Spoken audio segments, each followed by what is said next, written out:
Okay, in an effort to offer unique content, and first off, what I want to say to my audience is I'm by no means the expert when it comes to human behavior. I oftentimes recommend books and certainly recommend people. And today I want to recommend someone in the area of addiction because I think one of the fundamental challenges in relationships centers around addiction, whether it's drug addiction, whether it's alcohol addiction, whether it's porn addiction, particularly for men. So I want to lean into this conversation. I brought a dear friend of mine, Mary Beth.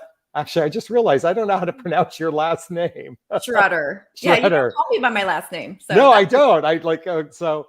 Anyways, welcome to our interview today. Thank you. Thanks for inviting me. Yeah, well, I hope that this is a interesting conversation. So I like to, rather than giving a big explanation about who you are, I just want to share with our group like your 5-second elevator speech. And Yeah. Mary Beth teaches people how to heal themselves energetically using the law of attraction techniques and subconscious reprogramming in order to break addictions to toxic substances, behaviors, and relationships. You got it. So can you give us like another minute to expand upon that?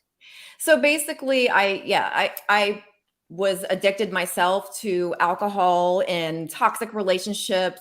So I've been there, and then I healed myself and got the education. And so I was like, I wanted to really, once you heal yourself, you want to reach out and help other people. It's just a natural thing that we want to do. So I got the education to do that along with my life experience. So that's what I'm doing. Well, it's interesting because I myself, after my divorce, I'll be candid with my audience, I went through a period where I was self-medicating with cocaine to just get through the day because of not only did I go through a divorce, I'd lost my $250,000 job. And in that I would drink. The cocaine allowed me to drink more. So I wasn't getting drunk. The cocaine allowed me to drink more, but I was a functioning, dysfunctional human being for quite some time.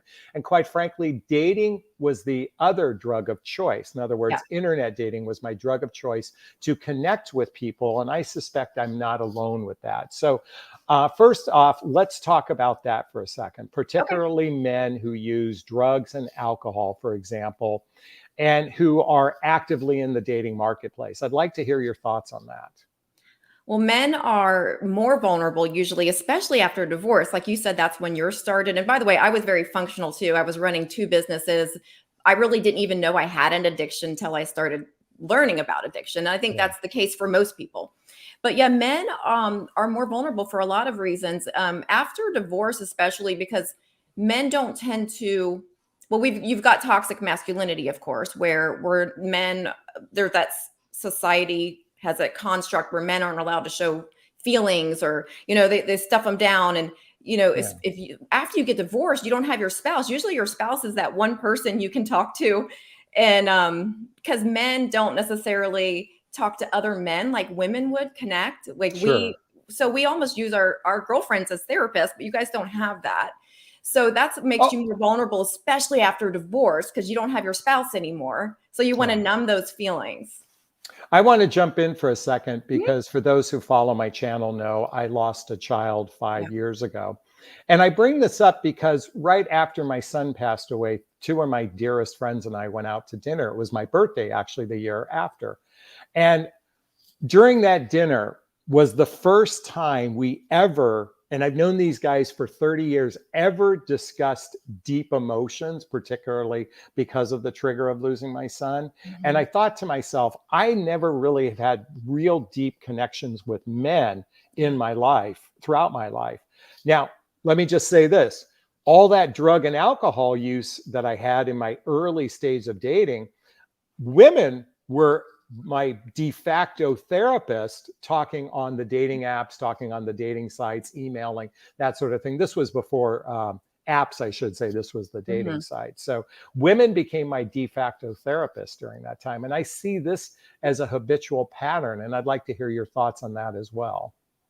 Absolutely. And I've heard you say this on your videos, is that a lot of people who are haven't healed yet, that what they're going to do is they're going to go on these dates and use their date as their therapist.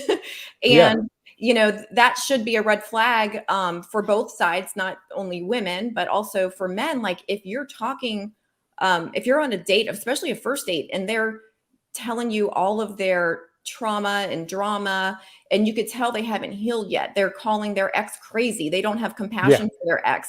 That is a huge red flag that we all go through that. I think like I'm sure that I did that when I was going through my divorce. Yeah. We all want that to get those feelings out, and that's okay. But that's not good for the beginning of a relationship, because that just is an indicator that you need more time to heal before you get into a relationship. You don't want to use your date as your therapist, in other words.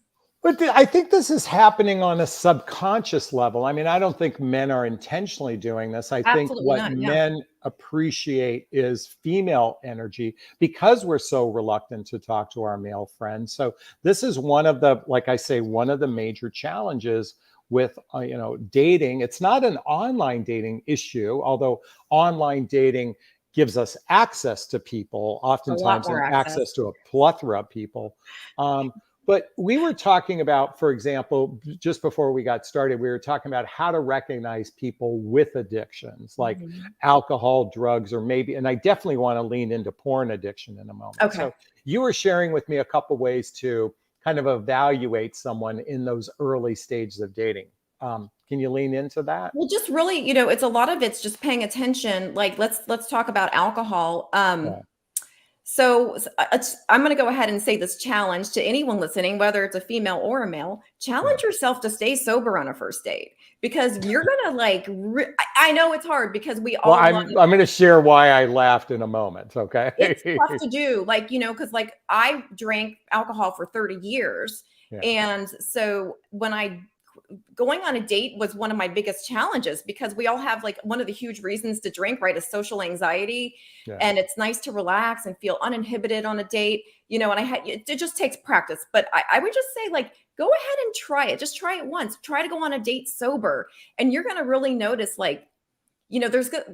Well, I have a theory, Jonathan, that I think Okay. there'd be a lot less sex on first dates if people stayed sober. A There's lot no less. doubt about that. Yeah, Yeah. because you don't have that clouded judgment that you have when drinking's involved. Everything gets a little bit blurry, and that's the type of drinker I was, where I loved everybody. Like Yeah. I was a happy drinker, and I would just think everybody was so great. And it's kind of sad, because I think I led a lot of guys on that way, Yeah. to where they would think, oh, we're a great match, but I really do love people. But it wouldn't really be a great match, but they would come off with that perception because I was, drunk and so nice. And then I'm not saying I had sex with them, but even just kissing somebody that I normally wouldn't have even kissed at the end of the date, just because I had a buzz, right? And Yeah. then the next day having to, they're all Well, this excited, is and I'm not excited, so just if I was sober to begin with, that wouldn't have happened, right? no, and I'm in full agreement of this. And yet here I'm about to share something publicly because on my Okay. first date with Marie, and it wasn't really a first date because we were I felt like it was more like two friends meeting and then it turned into something romantic. However, Okay. I had just gotten off an airplane. I just traveled to the hotel and then I met her at the restaurant, I should say bar restaurant. And the first thing I had was a cocktail. And I kind of went through it rather quickly because I was just, I'd been traveling and such. Yeah. So by the time we ordered some food, I had a glass of wine. And we were having such a good time that the evening lasted for 6, 7 hours. And in that, I had a third drink and then I had a nightcap. And what's interesting is by the way, if anyone who knows me, I limit myself to 2 drinks always Okay. when I'm with my circle of friends. And she's commented on that. Like that was a little bit of a red flag for her Mhm. because I was just having such a good time. It was more like it was a social thing for me, but it was also to I was nervous because Yeah. I liked this person. So there was a dance between, am I an alcoholic and was this a red flag? Yeah. Or is it, you know, um, I was just having a good time. Well, when I drank, alcohol, I only wanted to date other people who drank alcohol. Like that would Yeah, have been green flag for me. Like, yes, this guy yeah, can party with me, right? But, and now I still will date a guy who drinks. Like, I'm not like, oh my gosh, but it just, for me, I just, with the law of attraction that I teach and all that stuff, like I know nothing's more important than the way you feel. And I just, for me personally, it lowered my vibration. And that's why I quit. Like nothing bad happened. I didn't have a rock bottom. You don't have to have a rock bottom to quit a bad habit. Like Yeah. I just wanted to feel my best. So basically, but so I did a funny story. I was dating a guy a year or so ago, and he was like telling me he didn't have any problem drinking. Yeah. And I was like, cool. He's like, I hardly ever drink. But kind of like what Marie did with you, like I'm noticing because he said that too. Like he had like 2 to 3 drinks every time we were together, which was Mm. most days.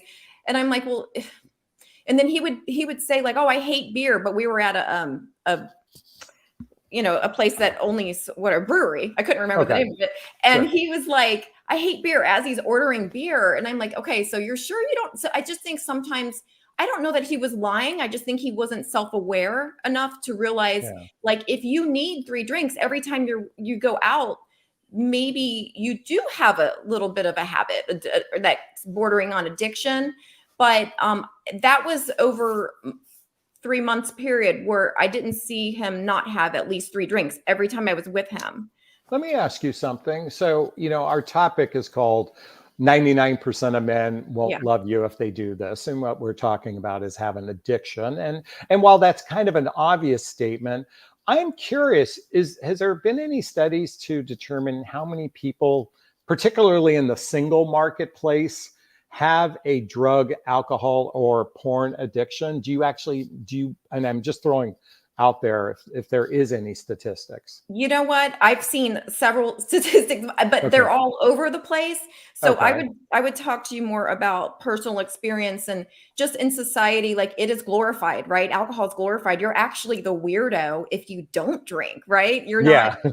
It's like I'm the oddball now, right? And I actually have had great conversations with men that I met on dating apps. And then as soon as they're like, let's meet for a drink. And I will tell them before, because well, I'll meet you for coffee or or you can have a drink, but I'm not gonna, I don't drink alcohol, just so you know. Yeah. Ghost me. I've been ghosted Yeah. over that several times, which is good. That's great to know in the beginning, right? We want to be ourselves from the get-go, so we're not wasting each other's time. By the So way, I'm going to confess though, I probably have swiped the other way, if you will, if I saw no yeah. alcohol. And it's not because, well, there's a couple things, and this is a judgment on my part. Mhm. I'd be wondering if they're a recovering alcoholic and if there's any Right. problems that come with that. So, and again, that's a judgment on my part, and I own that, and that's not really a good, quality within me. The other thing was I wanted someone to drink to socialize with me. Yeah. The irony is in my relationship, we barely drink, Yeah. I mean, we if lucky, we have a drink once a week kind of thing.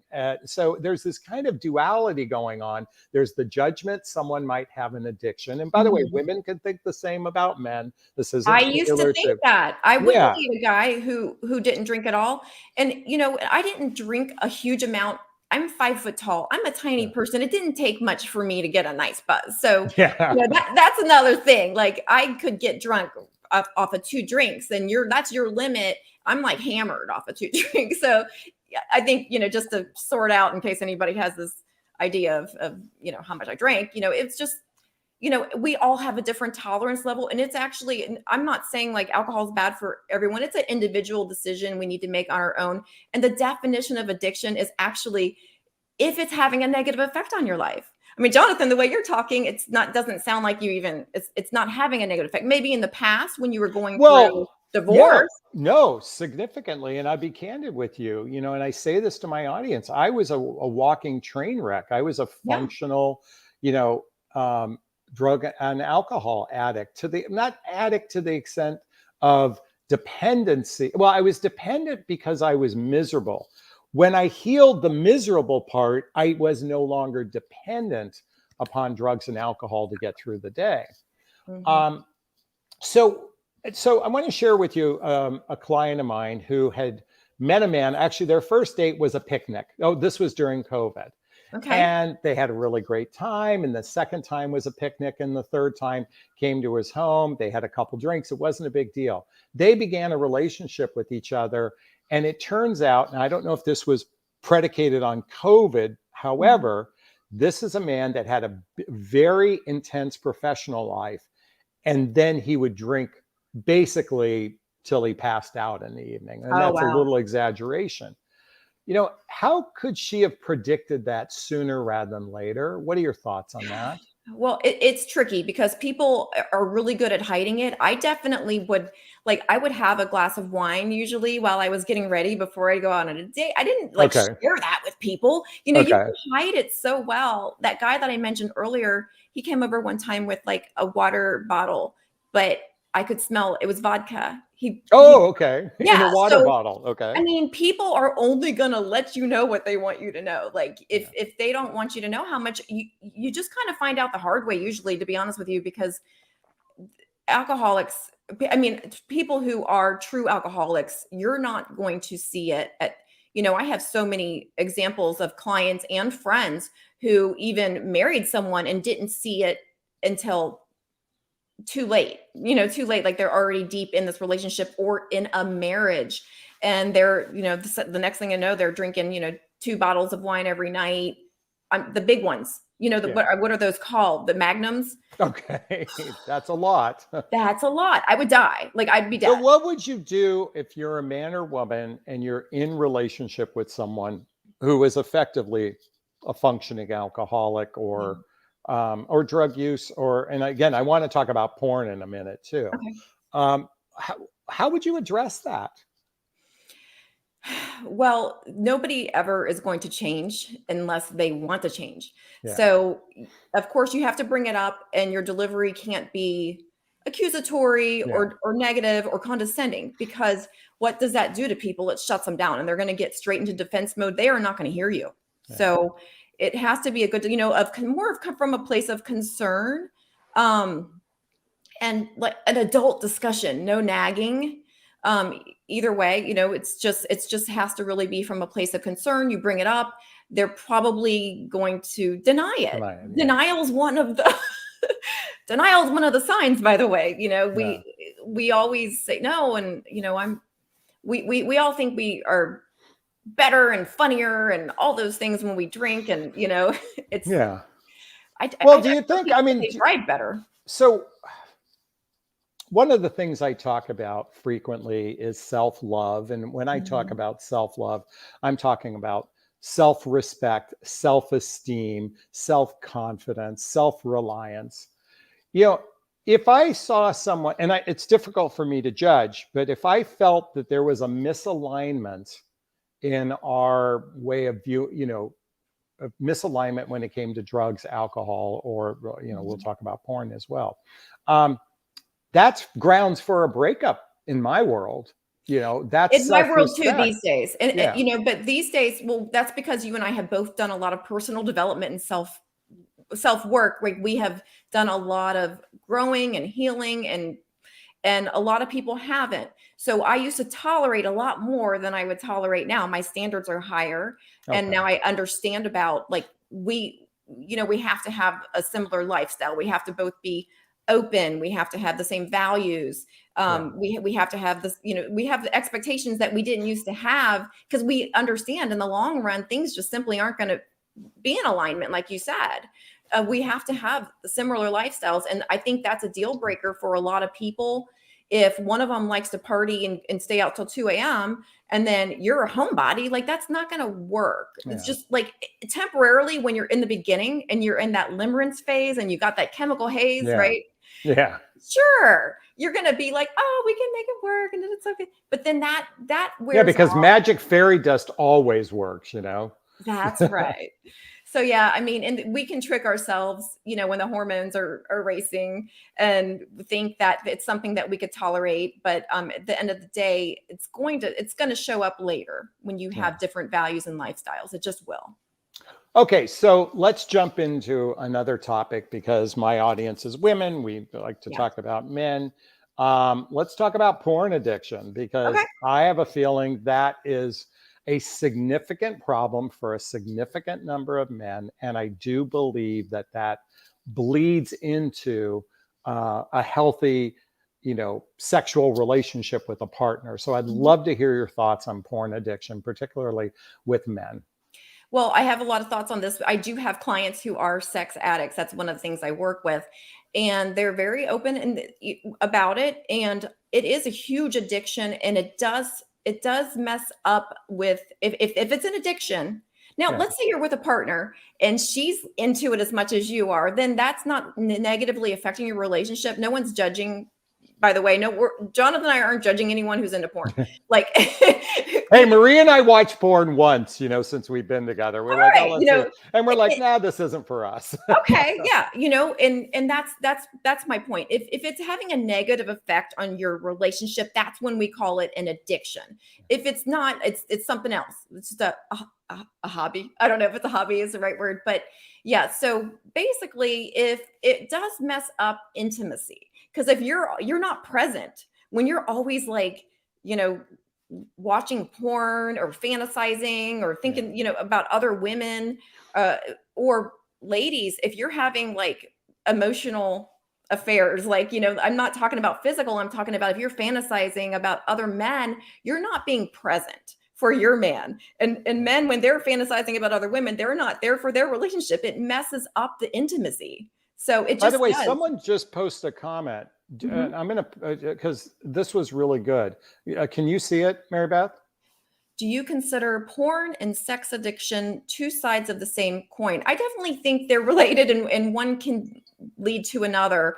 There's that slippery slope of temptation, like when you start Yeah. watching porn and then things start to seem okay that maybe you would have, balked at before. And Yeah. I do think there's a slippery slope where you might just be watching porn and then your values can blurry. Things can get Yeah. blurry. Like, I mean, it all depends on the couple too. Like, I've literally known swinger couples and they have rules. They have rules. Yeah. So it's like I've seen swingers get divorced because one of the couples broke a rule. Like, okay, you were only allowed to be with that woman if I was there too, Yeah. and then they get divorced over, swinger, and they had an open relationship. So, it's what are the rules of your relationship individually, you know? But when we think of addictions, whether it's porn or sex in Mhm. particular, and I should have mentioned that in the beginning when I said drugs, alcohol, and porn, I should have said, Yeah. I added sex in Sex. there. Yeah. Is these are things that are oftentimes hidden, especially when we consider, heterosexual relationships that tend to be vanilla, unlike Mhm. swingers and such like that. Um, you know, these are things that can directly affect your relationship. So downstream. So like, how do you vet for that? I'm a big proponent of vetting people, before you give your heart to someone. How do you think you could vet for that? Or is it even possible?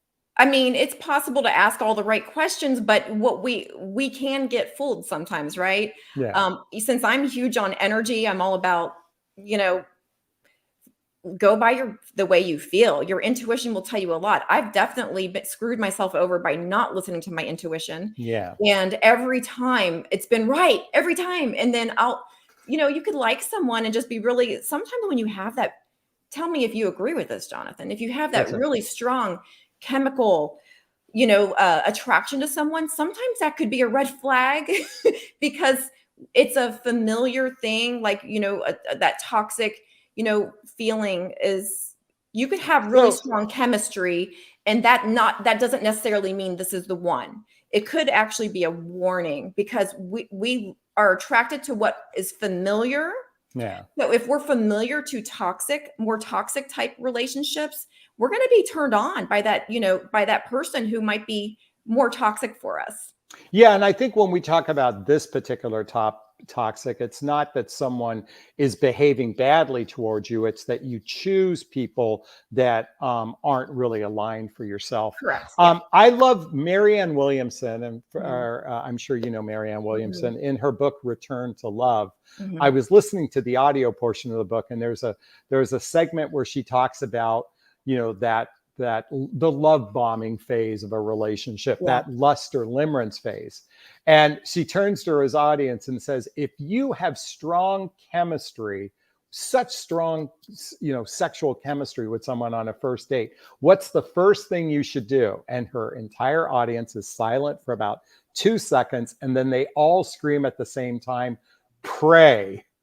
And That's the funny. point being is like pray on this. In other words, really go inward and say, is this really right for me? If my pattern is to have this happen and then it doesn't work out over and over again, well, what's the definition of insanity? Doing the same thing and expecting different results. So interestingly enough, in my relationship with Marie, we had nice chemistry with one another. It didn't feel over the top, but Yeah. it certainly was enough electricity to where we felt engaged with one another. And if I now compare that to those experiences where I just came on so strong in the beginning, it was because I was feeling lust or limerence.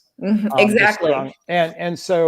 And then I'd use alcohol to get them to sleep with me. No, and I say that tongue in cheek, but there's some truth to that. In other words, There if is. there was alcohol involved and there was strong sexual chemistry, I did everything I could to convince this person to have sex with me, whether it was the first or second date. And interesting, I noticed a pattern. This happened in my first year after my divorce. And remember, I'm a train wreck. I'm doing a lot of drugs and alcohol. I'd meet someone, we'd have sex, and all of a sudden, I didn't like them. And now, I don't want to say I dislike them, but I no longer like them to the degree that I had liked them at that moment. And what had occurred to me was the deception of chemistry. Chemistry is a very deceiving experience because it's merely just chemicals being released from your brain to say you like someone. And as soon as you get quenched that thirst, all of a sudden you're left with the reality. Do I really like this person? Yeah. So why do I profess to everyone spend 100 hours of face-to-face time before you Exactly. give your heart? It's because you got to get through this threshold of the intense lust and limerence. And you said before you give your heart, but yeah, I'm glad you brought this up. And Well, that's I what say that versus your body th- because I don't want to say that sex on the first date is bad. yeah. But when you give your heart to someone you don't trust, that's a recipe for disaster. What I would like to encourage women, like, because I'm definitely not someone who's going to say that either, like, oh, you should never have sex on the first date. Because I know a lot of people feel like, well, I can do whatever men do and it's empowering. Yeah. I would just encourage you to really analyze that. Do you really feel more powerful after having sex with a man on the first date? Is that real? Because Yeah. I don't know that that would empower me. I've never done that, for the record. Never. I can't imagine that being a powerful feeling, though. Like, Yeah. to me, what's more powerful would be if I, wait for the right person and spend time to get to know somebody. Like you say 100 hours of face-to-face time. It really does take a long time. And I was trying to think about what that would come up to in dating. 100 hours would be like, what, 17 to 20 dates, and that, Probably. I mean, yeah. So nobody's doing that. well, it's interesting. So I'm going to go off topic for a little Okay. bit because I'm fascinated with the idea of dating in an incubator. And let me explain where Yeah. I'm coming up with this. So if you think about shows like Love is Blind, Married at First Sight, some of these reality shows, Yeah. one of the things they do is they put people in an incubator, if you will, where at first with Love is Blind, they don't physically see each other, but they build up all this tension between them over a 10-day period. And then after that, they go on they get engaged, if they like each other, and they go on a brief honeymoon for a week. And then they're in each other's, they share a home for 8 weeks. Okay. So roughly in about a 10-week period, you're spending a lot of time with the person. Okay. Is that realistic? Probably not. However, you know very quickly if this person is truly compatible with you.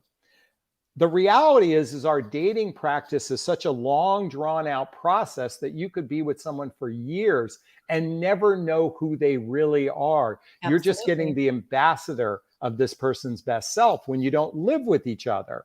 So the incubator is to see each other as much as you can in a short period of time. So you can spot things like drug addiction, alcohol addiction, porn addiction, or sex addiction. You know, Absolutely.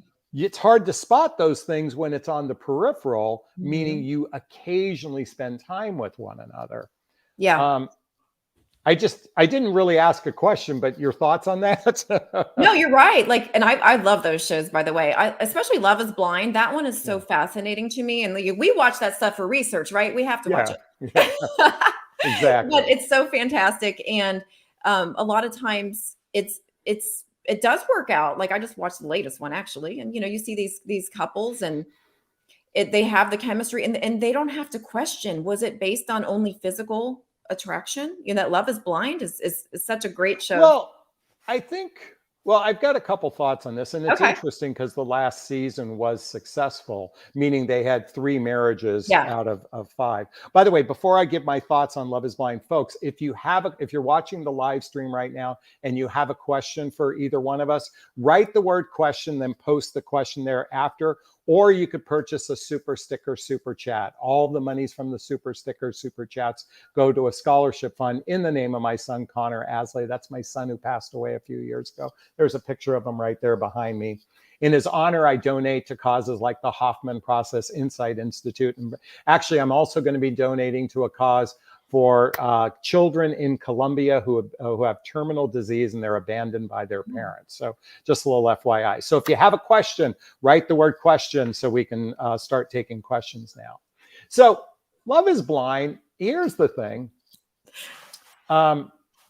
While they do in the pods ask some deeper questions about relationships, I'm Mhm. not witnessing really what it is you want out of a relationship, talking about how to blend lives together. Those conversations aren't happening in the pods, and I wish they were, or maybe they are happening and we don't see it because it's not enough drama. Yeah, I think there's a I'm lot of here. editing. Yeah, and Yeah. So with that said, I'm a big proponent of, in an incubator, ask all the real serious questions, because here's the thing for the women watching.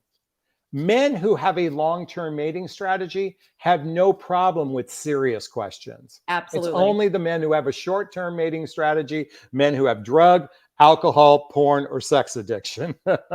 And you want those guys to go away. You Yeah. want to, like, who cares if you wanna tell them exactly who you are, what your standards are, and if the ones who are actually looking for a long-term relationship, they're gonna stick around, and the other Yeah. ones, they're gonna go away, and that's okay.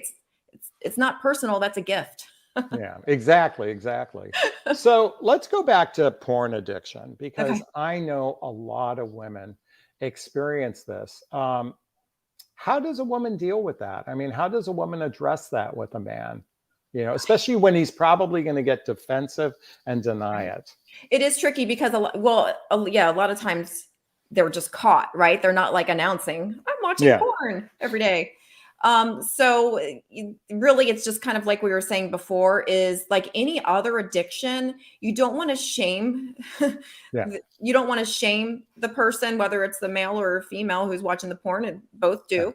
yeah. You want to really communicate openly and not in a condescending manner at all, because this is an addiction, and you want to talk to them as your partner. Like, is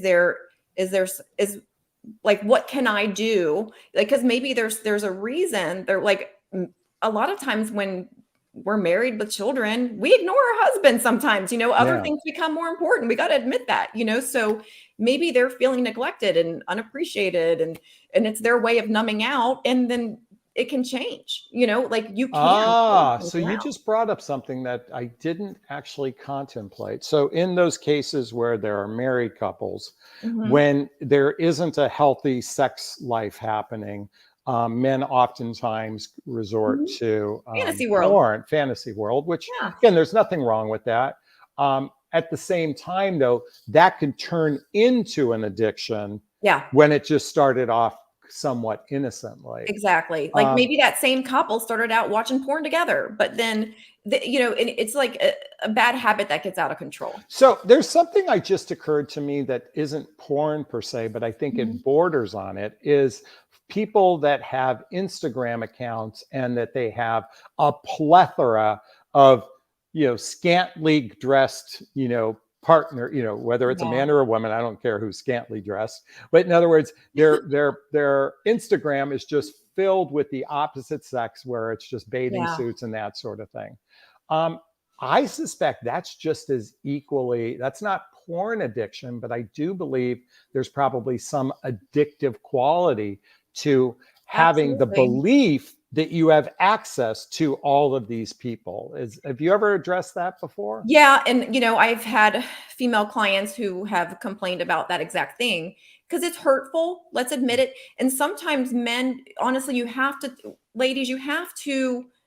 I'm not saying what's good for the goose is good for the gander, but you have to kind of have them see, like, well, what if I'm following all these hot guys and just drooling over them all the time, and ignoring you, and just in everyone on my Instagram account is buff, half naked men. Like, Yeah. do guys like that? Would you want Marie to have that going on? I mean, I was gonna say your wife, but I know No, I know, no. So no, I wouldn't. I mean, I think it's interesting because I have a lot of female followers, Mhm.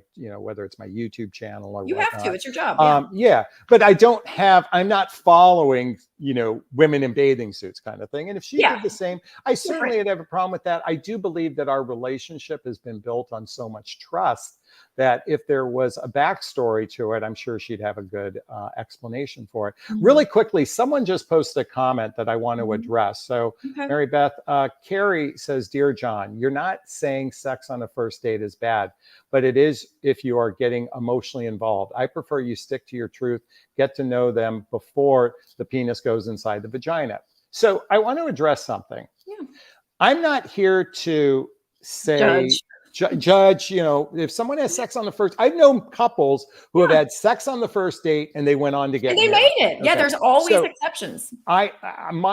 however, my messaging is truly don't give your heart to someone or your body to someone you don't trust or you don't feel a sense of trust. This is why I encourage, And how can you trust anyone on the first date? I mean, exactly. And again, I'm not judging that as good or bad. I know many couples who are successful in their relationship. However, the rule of thumb is it's probably not a good idea. So I just want to address that's why that. I said earlier is ask yourself, like, really be honest. Yeah. Is it really empowering?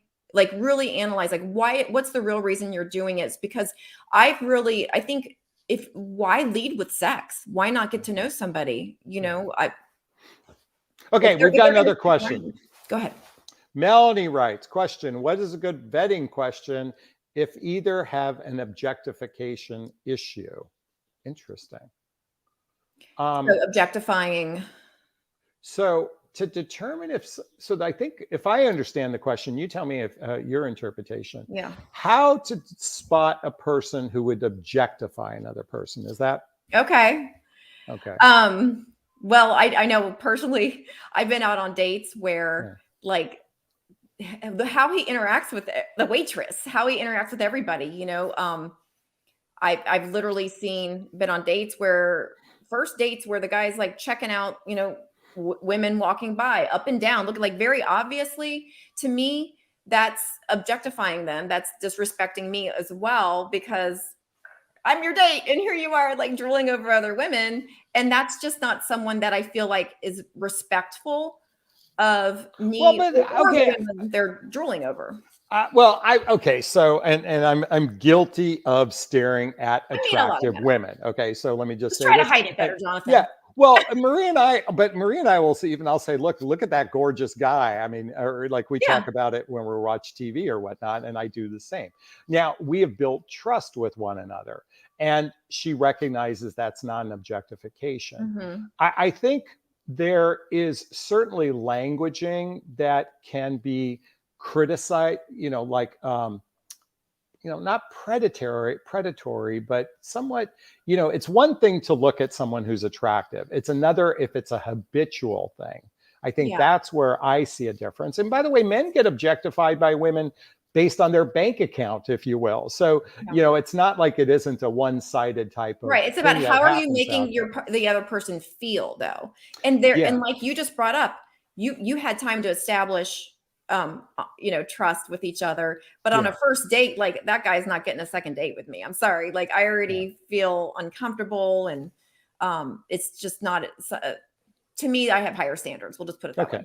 All right. We've got another question. We're just going to rattle off the question. I just tuned in. Question: what do you do if my boyfriend lives far from me? So we often enough, I prefer to meet once a week, and I'm still waiting for him to move and get a job near me in the city. Well, I'm going to let you tackle that one. I have my opinions on that. So basically the question is you're in a long distance relationship Yeah. and you're And she wants more time. well, I mean, I don't really know how to answer that. If you want more time, I mean, if you're in a long distance relationship, that kind of is what goes along with being in a long distance relationship. If is it that he's not making time for you, or you? I Well, mean, she says she's still waiting for him to move and get a job near in the city. So, this okay, is okay. So, my opinion is long distance relationship without definitive plans of yeah, taking this distance from long to short and having some milestones along the way is not a good move. Okay. Long distance, it's not even long distance relationship, it's long distance dating. yeah, Okay.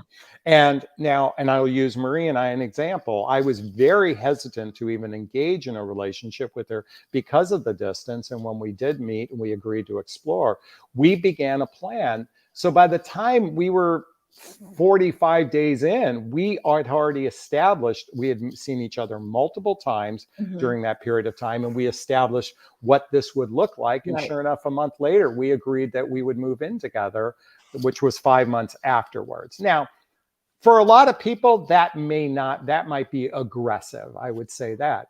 But the problem is if you don't spend a lot of, by the way, Marie and I got together in an incubator every single time. Her first visit was 4 days. The next visit was 12 days, and I work from home. And the next visit was 18 days, which included a trip. you clocked a We lot of hours. by the way, in 100 days, we had actually clocked 45 days together, days and nights. Okay.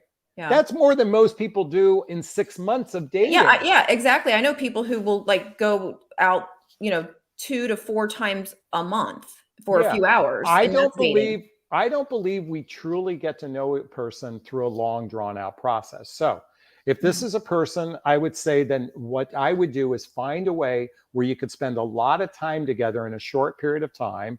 If you can work remotely from their home for a couple of weeks and see if you actually get along with one Do a another. weekend trip. Oh my gosh, like I learned so much about Weekends aren't enough.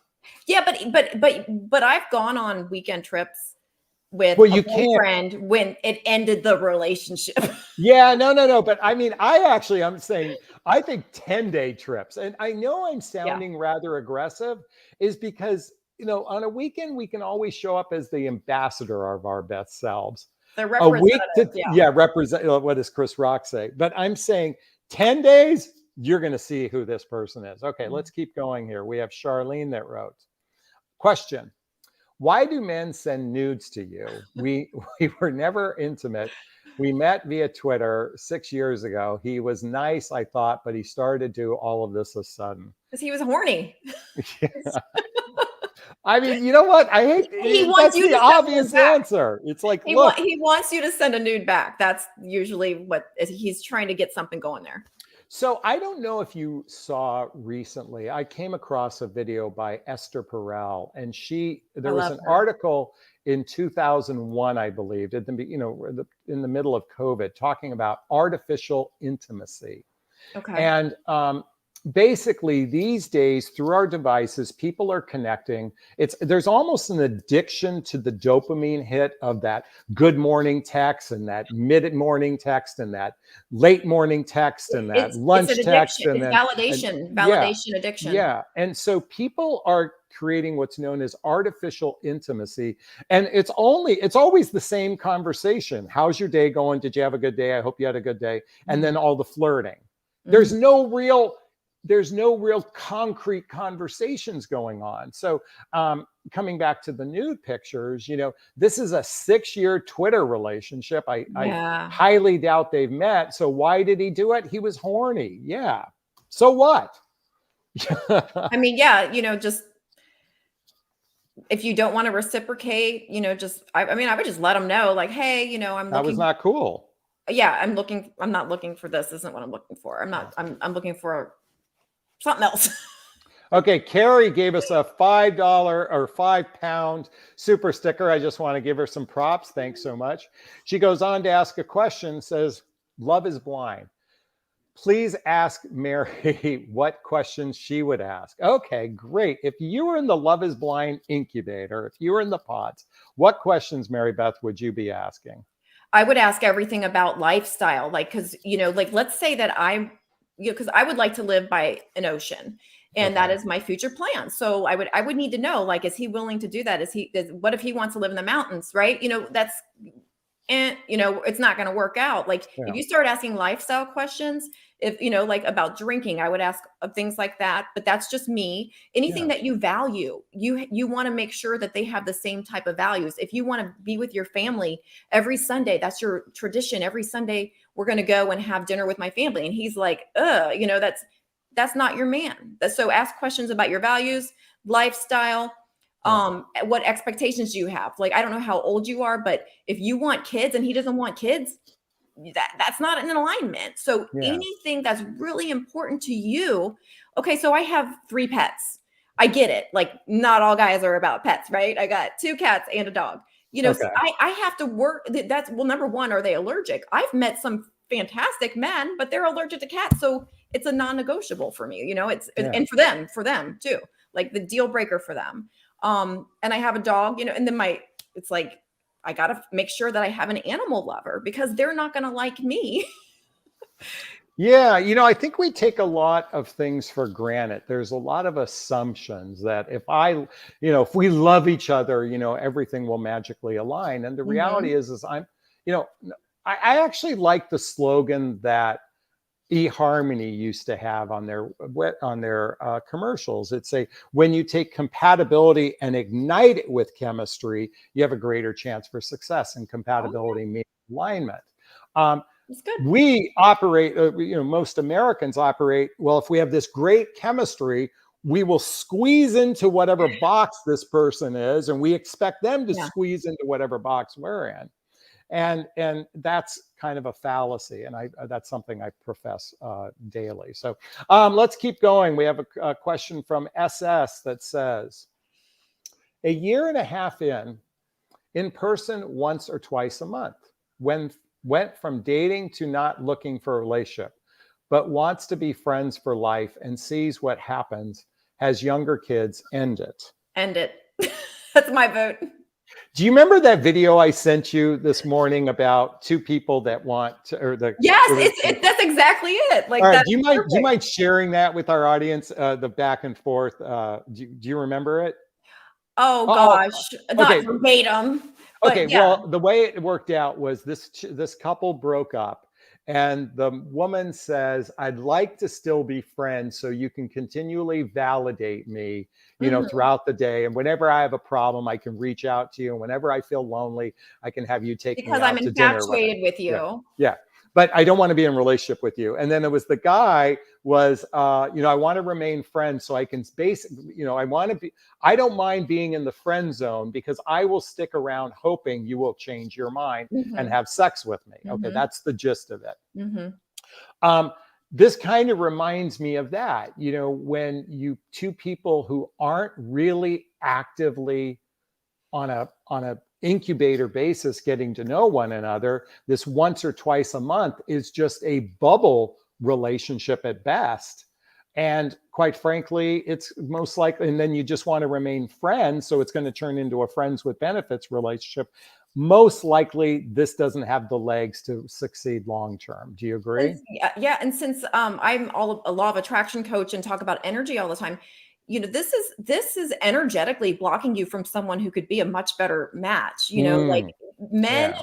not just men, but people sense that. People sense when you're not totally available energetically.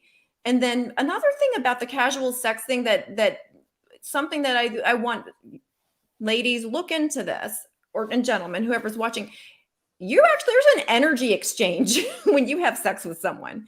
And so you really want to, make sure that you are all in before you go ahead and exchange energy with just anyone a stranger. Because I know a lot of times, and Jonathan, you tell me if you think this is Yeah. true or not, but what I've noticed in my own life and what I've had a lot of my lady friends and clients mention is that something that we've noticed, we'll put it this Yeah. way, is that men tend to, I don't know if it's necessarily always manipulative, but there's this thing where they want to make you feel really special. Like you're Sure. different. And that's a way of getting laid, right? Like, and you tell the woman how special they are. You never met anyone like them on the first date. You're trying to make them feel like, oh, this is different. This guy's different, Yeah. because he thinks I'm special. And finally, somebody who, my soulmate, or they'll use Yeah. words Yeah. like Yeah. soulmate. They'll use words twin flame. Yeah. I'm like, how come all these guys think I'm their twin flame? So I have a thought on this. So and Okay. only because I have said this not once, not twice, probably 20 or 30 times in the Okay. 15 years since my divorce. So first and foremost, when I'm experiencing lust or limerence with Mhm. someone, and limerence is an extreme infatuation, and lust is that chemical desire to have sex with them, all these chemicals are being released from my brain Mhm. that says, I like this person. So all of a sudden, and I went out with a woman the day before and I didn't like her, but I went out with you and I really like you. Okay. Yeah. So in that, my languaging was, you're different than the last 10 women I went out with. Yes. But in the moment, I don't know why you're different. I just know you feel different. Okay. So that's the Right. first thing. Okay. The second thing is, I think there's a lot of, you talked about casual relationships. Um, there's a lot of men that will lead with, I'm not looking for a serious relationship. Okay. They'll Mhm. lead with that. Okay. Mhm. Now, that's a man who has a short term mating strategy. And a lot of women will hear that and go, I'll be the one who changes Yeah. him. And Yeah. he said I was different. So because I'm different, even though he wants Right. not something serious, I'll be the one who changes them.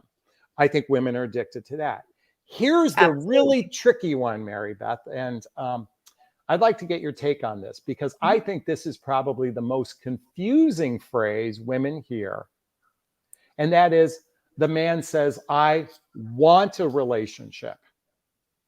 Believe it or not, that is even more confusing than the person who says, I'm not wanting a serious relationship. Absolutely. And the reason being is, we men know if we say we want a relationship, we have a greater chance of getting laid. And But you don't what you could really want it, but not with her.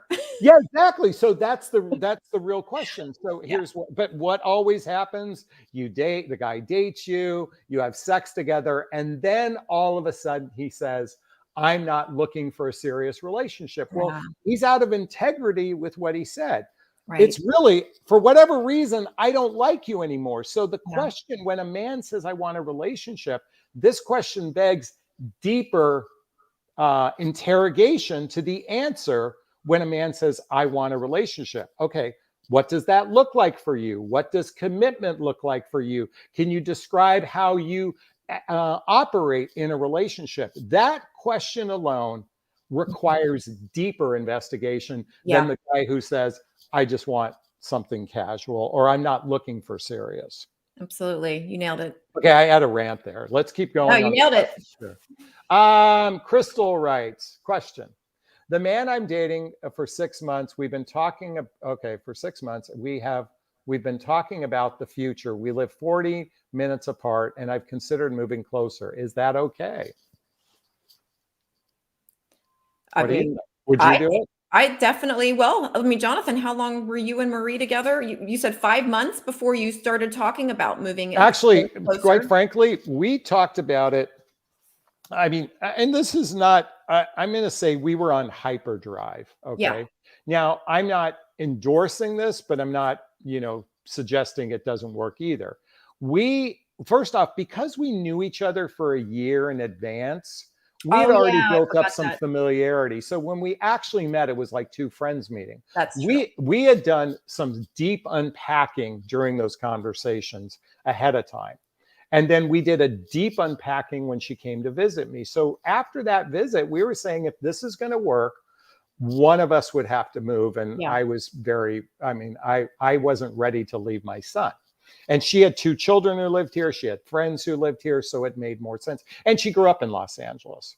Well, she What? she wasn't even saying she was gonna move in with him. She was just saying she was gonna move closer, and it's only Yeah. a 40 minutes. I would say, like, that's totally like, if he's all about it, and you trust that he's actually committed to you, and you feel like, but you gotta, when you do move, if you do make that decision, you gotta Yeah. be okay with, if it doesn't work out, now you're 40 minutes away from wherever you whatever was Well, close to you and now. so, and then maybe, it might be that I move in with you for a month just to see what I That's a keep my great residence. So how idea. about if I move in with you for a month just to see how we get along, Perfect. in that month? That might be a way to test the waters. I have a client who their relationship after 4 months talked about moving in together, and they're going to do it a year. They agreed it would be a year from the time they met because that's when his lease is up. In my particular case, we had talked about it. We talked about how long distance would work for 6 to 7 months, and we're like, and then we just said, you know what? It's going to get snowy in Chicago. Let's do it sooner rather than later. That's what happened with us. Mhm. So in this particular case, Crystal, I would do a trial run for 30 I days. love that idea. I agree with Okay. Jonathan.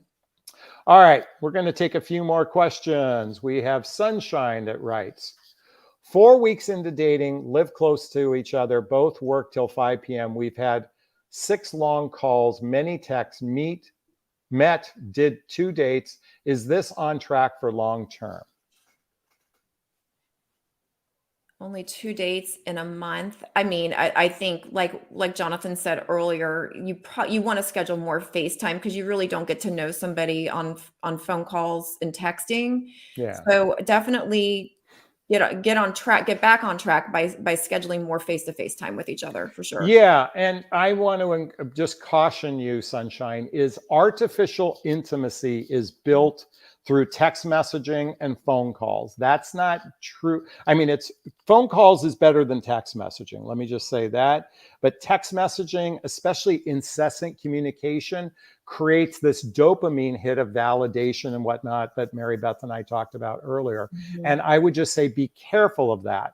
I would say try to start seeing each other a couple times a week. That's a good average for the first 6 to 12 weeks, is seeing each other at least a couple times a week. And that should give you enough time to get a sense of who this person is. And by the way, spend time in their home, spend Mhm. time in their environment. That gives you a sense for who this person is, because the reality is yes, we're meeting total strangers. Yeah. How do we get to know someone? Spending a lot of time with them in a short period of time. And if Hey, you Mary. can not drink every time you're together, then you really get to know them. Oh, stop taking the fun out of it, Mary Beth. I'm I just know. kidding. All right, I just want to It's give just you props. really get to know somebody that way when you're I sober. want I want to thank LB Multi-Time for the $6 super stickers. Thank Thank you so you. much. Folks, I'm very grateful to have my friend Mary Beth talk about addiction. We've talked about porn addiction, we talked Yeah. about sex addiction, we talked about alcohol addiction, we talked about drug addiction. You're an expert in this area. So, folks, if you need some support in this, there will be a link in the show notes to get to Mary Beth's website. I have it here. It is day1lifecoaching.com, right? Yeah, DAYONE. Here, let's write this Mhm. here. Day1lifecoaching.com. It's in here. Folks, and by the way, I'd like everyone to start following Mary Beth. You do have a YouTube channel, right? I've got it all. Yeah, I just started my YouTube channel, but I've got Instagram, I'm on TikTok, I'm on Facebook. Yeah. I'm all We I'm all everywhere. By the way, she's on Instagram a lot, and why I say this is and we share videos that we watch, these reels for one another, or other people's reels to one another, and then we talk about it. Yeah. You have been a delightful person to allow me to bring into my audience, but more importantly, I appreciate your expertise. I want to thank you from the bottom of my heart, sharing your perspective on this. I hope we can do this again sometime later in the year if you'd be Absolutely. up for that. And again, folks, I want you to go to Day One Life Coaching. Here, I'm going to put it right on the screen. Day One Life Coaching. Did I spell it right? You sure Um, did. Good job. and follow Mary Beth. Check her out. And if you need some support, please reach out to her. I make no money doing this. I just Yeah. want you to get really good support. And Mary Beth is really good at what she does. So, And thank you, Jonathan. You're amazing. And I'm so appreciative that you invited me to chat with you today. oh, well, thank you so much. Well, I want to end our interview the way I do my videos. Can I give you a big, gigantic Jonathan Bear hug? Big hug. Wait, do I get permission for the hug? I mean, I Yes. asked first. Okay, I just want to make sure I got consent. I know the Jonathan hugs. Okay, and I wanted one back, so thank you so much. Yeah. Oh, you couldn't see mine. Mine was down Okay, here. There we okay. go. Folks, I hope you found value in this. Please post a comment below. Please share your thoughts. Please go check her out. And we're going to wrap up today. And I want to say goodbye to everyone. Bye. Bye. Bye. I want to thank Alexandra and Charlene and Wanda and Crystal and Carrie and SS and Ann and Roxy and Carrie and everyone who donated. Big hugs to you all. Thanks so much. Thank you.